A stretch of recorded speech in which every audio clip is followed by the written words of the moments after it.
Alright guys, so this is a capture with cylinder 1 ignition coil. As we can see here, I'm cranking. We got both signals, cam and crank, very small, but we got both. And we got absolutely none on the ignition coil number 1 until we have a bigger signal from the crank. Because if we see here, the cam stays, the cam start to produce a bigger signal, and then we have some coil signals right here. We got one, and then as you can see, this is like a multi-strike sequence. We cannot see much detail because of the time base that I'm using for this, but we can definitely see that is on all this period of a time is like almost 7 seconds, almost 8 seconds, nothing, and then the car starts. The only thing that I can see changing in here is the big amplitude on the crank. It goes from like almost nothing to like increase, and then it happens.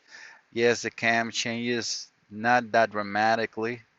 We are getting a bigger RPM, and then the signal for the coils start happening. Because if we move away, these two, especially the red one, is the very heavy signal. We can see that goes instantly from a multi-strike to a regular just a strike here. So one coil per uh, strike. This is two, two, and then three here, a little smaller, and then it start to get a little bigger as the car runs. So yeah, everything is pointing me to a crank problem in here. I disregard the battery because I didn't see any AC ripple problem. The battery voltage is staying good. I still want to see if we're also missing injection, so I'm going to move over to the injector. All right, guys? I got it on cylinder 1 injector, and as you can see, cylinder 1 injector is here, the green channel. So I'm going to not focus now on here because we know that we have no injection. We can see here, and now we know what the problem is. Not really yet, but also look at this. This injection. Remember, this is just one cylinder, so it doesn't know where to produce the injection. So it's like one time, one time, one time, one time, one time. If I bring down the cam sensor, remember this should not happen so many times. Injector number 1 is doing it here, here, here, almost for every single cylinder. So it's like it still doesn't know where to produce the injection waveform. I'm going to move up the cam sensor signal. Move this to the line across. So yeah, this injection is happening almost in every single injector. In every single cylinder. Let me get this zoom out. Because why injector 1 is doing it so many times.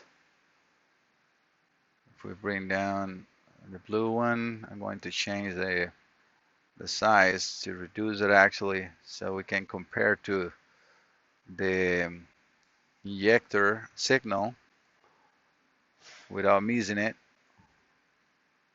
Okay, now it's better, because remember this is the sync notch.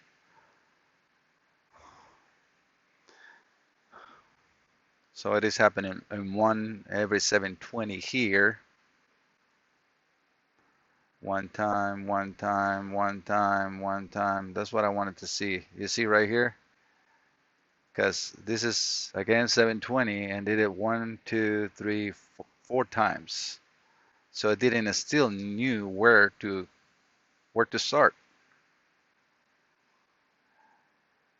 And definitely the signal for the cam, it got bigger and boom. And I guarantee you it's going to be the same thing with the crank. If we can reduce the size of that one and bring it down here.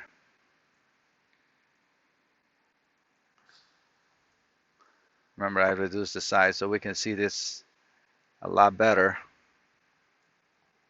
Just want to capture when the issue is happening. Both signals are becoming stronger. Okay, we're missing injection, we're missing ignition. We got both signals, cam and crank, very small. Very, very small. As soon as they raise up in value, because I reduced the waveform size, it's going to be a little hard to catch.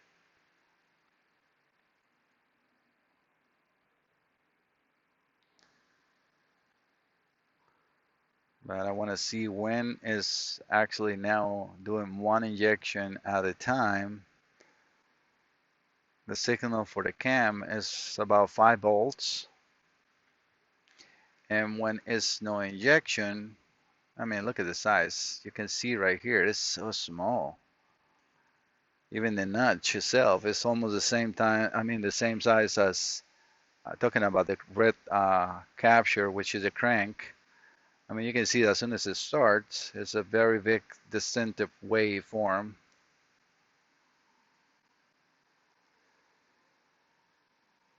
I don't think it's any issues with the battery or anything. I think it's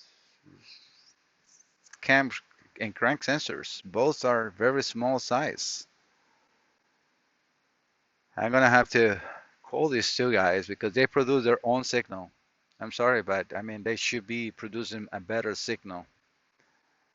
So I'm going to get these two, install them, and see how it starts. All right, guys, so we'll see from there.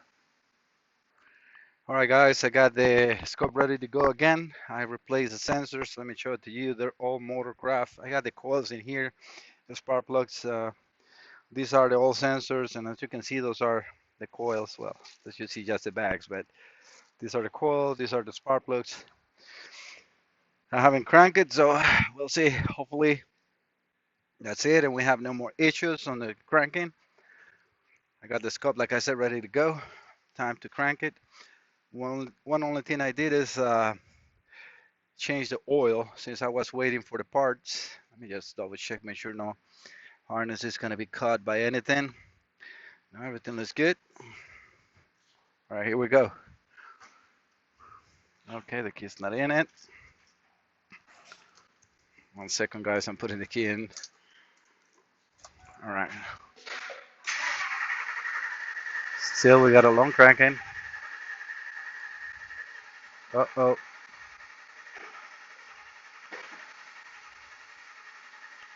It's actually worse now.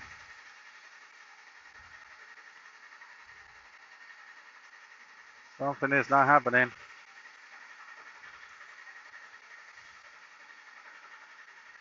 All right, I gotta stop and check. All right, guys, the car is not starting still. I want to show you the old capture and the new capture.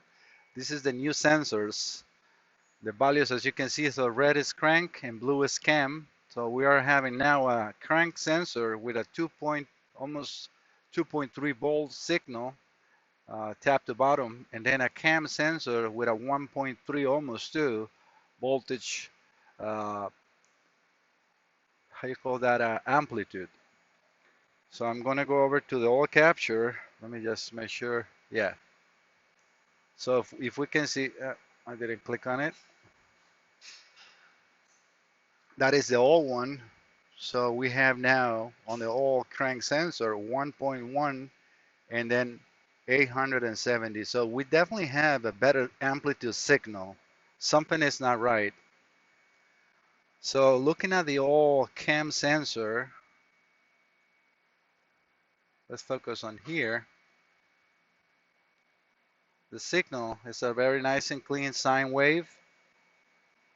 I'm not sure if it's my connection, the one is creating this, but I'm going to remove the ruler so it's not in our way, but look at that. I don't like that. So it's maybe my leads. So I'm going to double check that and retry it again. I'm going to focus on the cam sensor. All right, guys, as you notice on the Oh, you just noticed the car is still long cranking. So I tried, to think myself. I step back a little bit and, get a different approach because it's a very weird problem. Right now, I got a better amplitude on the cam and the crank, but the car still doesn't start right away. So I went and did a full scan now with Autel, and I found some codes on the gem module. Let me show it to you. Um, if I go here, like noses. Oh, actually, I printed out. Yeah, so it's probably the easiest way. So I have, battery voltage too low, ignition run accessory circuit failure. These are the only codes that I can get now. I did a keep alive, memory reset because, you need to do that when you replace the cam and crank, which is the normal procedure to do, but it still is the same.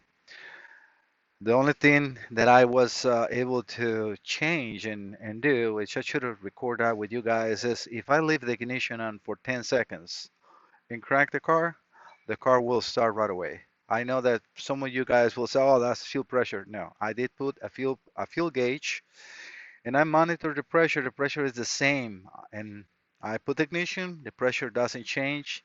I crank it. The car starts every single time if I leave it for 10 seconds.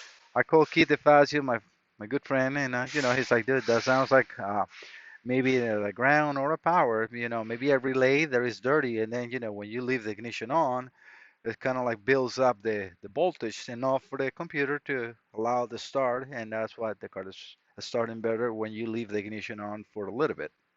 And it makes sense. It's like the problem that we have, Ivan and myself, with that Lexus. Ivan did a video on it that, remember the capacitor? Yeah, it builds up and boom, explodes. That's the capacitor, a storage uh, voltage or power. So in this time, what I'm going to do is I'm going to check the computer, which is right behind the battery. I got the connector off. This is not the battery for the car, so the battery for the car is right there, which is too big. So I'm just going to use this for testing. That this will allow me to get a better access to the pins that I need to check. I also write down in here which are the grounds based on identifics and all data. I'm going with both because it's kind of like a mix of information, easier for me to find. So we have powers on 55, 71, and 97. The 55 is a keep alive power. And the grounds, as you can see in here, this one, the 25, is a different color. As you can see, 3, 51, 77, and 103 are all black and white. This one is light blue with yellow because it's a case ground. I'm going to show you this. This is the information that I could find in Identifix, and some of the pin nows are in here, which I will double check. Not sure if I have pin 73. So 55. Let me see, make sure. All right, so 55 and 71. I don't have that 97 in here, but we can look for that. Let's see if we find any other pin 97 in here. It doesn't show it in here.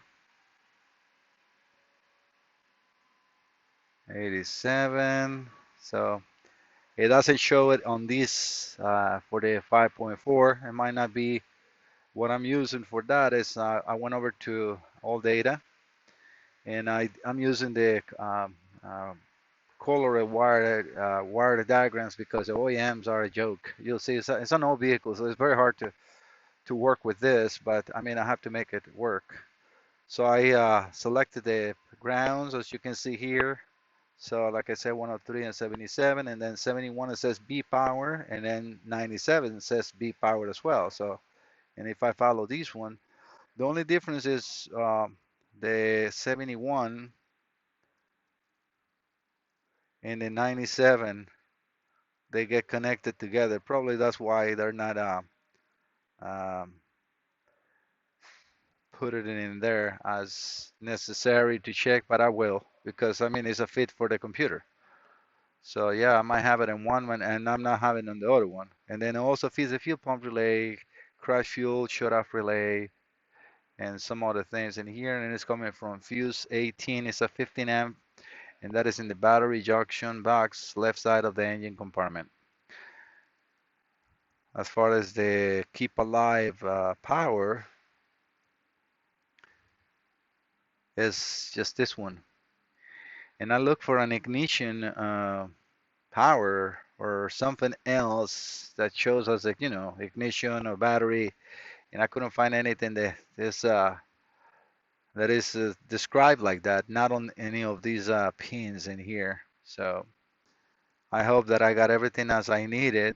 I'm gonna leave the image in there so you guys can see that, all I have is B power, and it says power ground, which is, I don't know why they name it like that, but I mean, I don't care. I know it's a ground. I can follow it in here, and it shows me where it's located as well. And then again, these powers are these ones, the B power, the only two B powers that I have, and it feeds a whole bunch of relays and, fuels. I mean, let me see what else. Like the map sensor is also fed by that. They're all coming from these fuse box or junction box.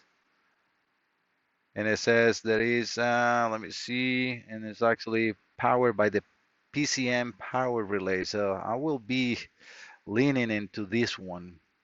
I wanted to see what the power is, what the car is acting. See if this one is the one is building up voltage slowly, and then the car runs. I don't, I mean, it's a little hard to just call it or not because this also feels the fuel pump and the fuel pressure stays. I put a gauge on it, the fuel pressure stays perfectly. I put the ignition and it builds instantly. It's not like dropping like, slowly or anything. So again, let me check powers and grounds and see how it goes. So let me set that up and I will share it with you guys. I know this is going to be a long video, but sometimes it's struggling like this is, I mean, this is real world mechanics. So we do this every day. It's not like, oh, I'm a perfect mechanic and everything just goes smooth. Yeah, I'm a very good mechanic. I'm proud of myself, but it's like these are hard cases. So we all learn from this, okay? All right, guys, I'm gonna start to check the grounds first. So first thing you need to do always is check your test light, make sure it's working, and it is. So we have grounds 351, 77, and 103. So luckily for me, the pins are very easy to see. But you know what? I need my glasses. Oh man, this is where you know that you're no longer a kid. I mean, I'm almost 50, so it's not that I'm a kid no longer, right? All right, so now I can see better. All right, pin 3, black and white, which is very easy to see here. I'm gonna try to do back probing. That's a very nice ground. No problem with that. And it's a load test because, that's what this one is, a load. So 51, 53, 52. So that should be the second pin on the second row on this one. And that is very nice and bright as well. Then we have also 25. Let me check 25. Light blue, 27, 26, 25. So right here.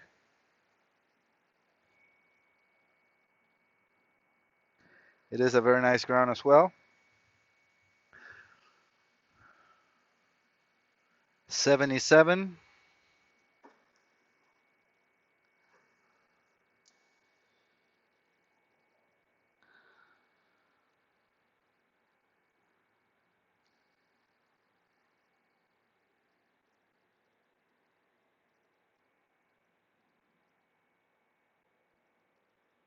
77 is pretty good too. 103.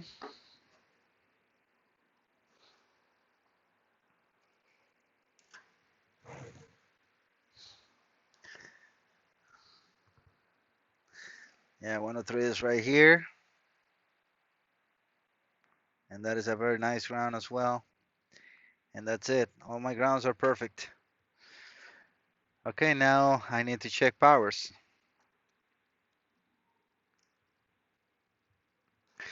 So what I'm going to do, I'm going to disconnect the battery one more time. Let me stop the video, guys, because I want to connect that computer. All right, ignition is on now. Instantly is on. See? No start, but the light is bright. I took the ignition off, put it back on. So it's really nice and bright, as it should. But if I leave it, for like 8, 10 seconds, you can see that thing smoking. I didn't do it this time. Those halogen bulbs are so hot, and I don't want to have it on top of the computer. On the battery. You will see the reflection from there. Let me check 71. See where 71 is located. Now that I have the connector connected, I'm in 90 something, so 71, 7, 8, 9, 10, 66, 67, 68, 69, 71. I'm looking for 71, right? Yeah, it's gonna be a little hard to get to that one with this thing plugged in. And that's what I got this battery because it otherwise would be impossible. I need to get a mirror or something so I can see in there. Very important to connect to the right pin. Am I gonna have to disconnect it? Yeah. Sorry guys, let me stop 1 second. I need to disconnect the connector, disconnect the battery, found the pin, come back. All right, I got the test light connected to pin 71, and I put a pin on 55 ready to go, so I don't have to do that again. All right, let's set the ignition. Nice and bright instantly.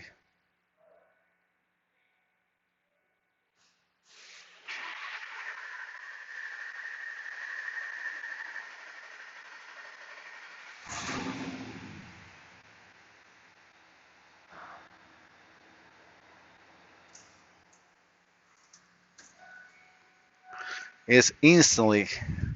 That thing is burning in there.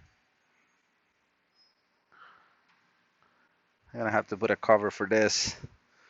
It's just cold here, so that's why it's smoking. Oop, don't break.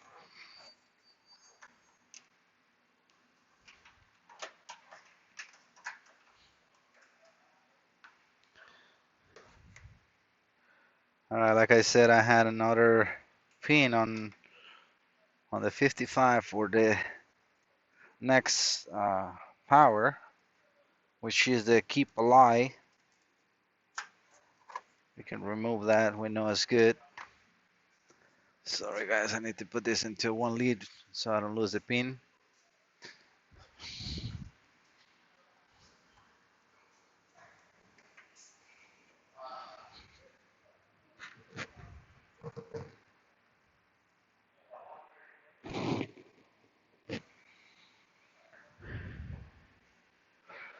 And this should be the last power necessary for this to work. Hopefully you guys can see the brightness coming on in there. Okay, the ignition is on. All right, nothing happening there. Okay.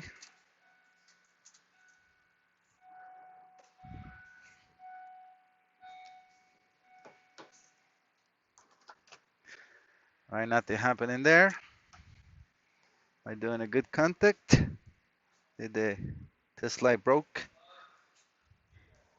At least it's something happening there. It's on now, and I think that one is supposed to be hot all the time.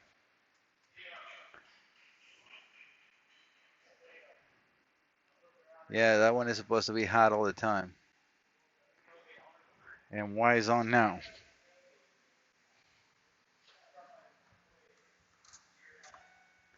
Was my pin not doing good contact?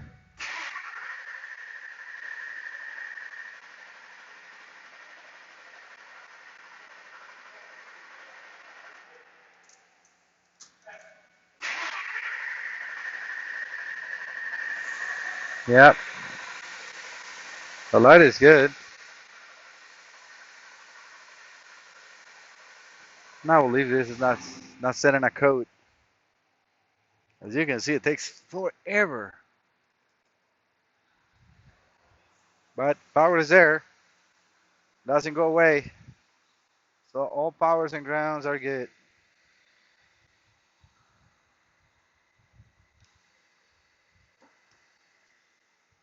What now?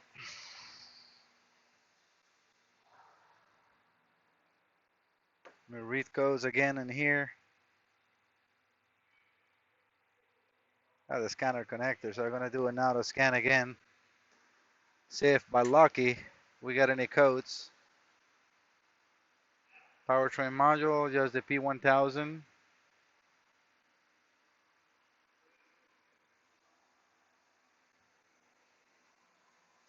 And right now it's actually acting different. Now as the ignition is not doing any change as it was before.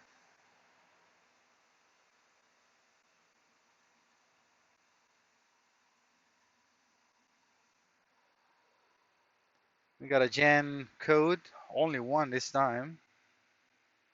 And we got okay, now we got a code on the cluster.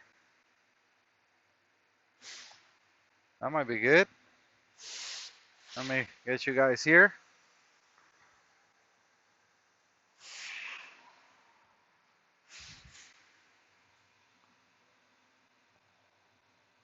So the P1000, we know that.